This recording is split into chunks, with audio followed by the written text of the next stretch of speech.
don't think Seth Rollins should be that 5th member of the OG Bloodline team going into Survivor Series. Now, don't get me wrong, it does make sense, but I think there is a more interesting route they can take this entire situation. What they could do is have Seth Rollins go up to Sami Zayn on Monday Night Raw coming up and say, you know what? I put some thought to it. I got the beats last week, all right? I got packed up last week, and I thought about this.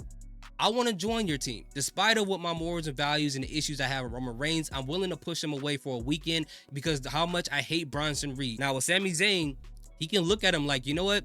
I wish that could happen, but we tried to ask you. I've asked you. The Usos have asked you. We've done all but roll out the red carpet for you, and you told us no 2 times. And you explained to us that you cannot align what Roman Reigns do to your morals and value. So in respect of that, we decided to pick someone else. Now, at that point, Seth Rollins could be a little angry, a little disappointed, but he doesn't have a problem with Sami Zayn because he realized, yeah, I am the one who said no twice, and I understand it. But Seth is thinking like, you know what?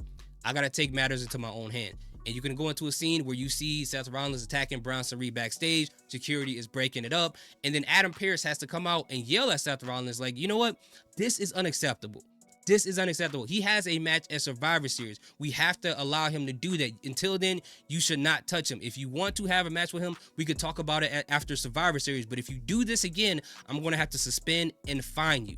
You do not touch him until after Survivor Series. Of course, Seth Rollins is not going to be okay with that because he just got packed up last week, so he wants a piece of Bronson Reed. So the reason why that's going to matter is when we go into Survivor Series, you can have Bronson Reed as one of the final people to get released into the ring on the Bloodline 2.0 side. And when it's his turn to open up the cage, once the cage is open, you can have Seth Rollins come out and attack Bronson Reed to the point where the brawl goes on for a little bit, right? Weakening Bronson Reed at this point for the match.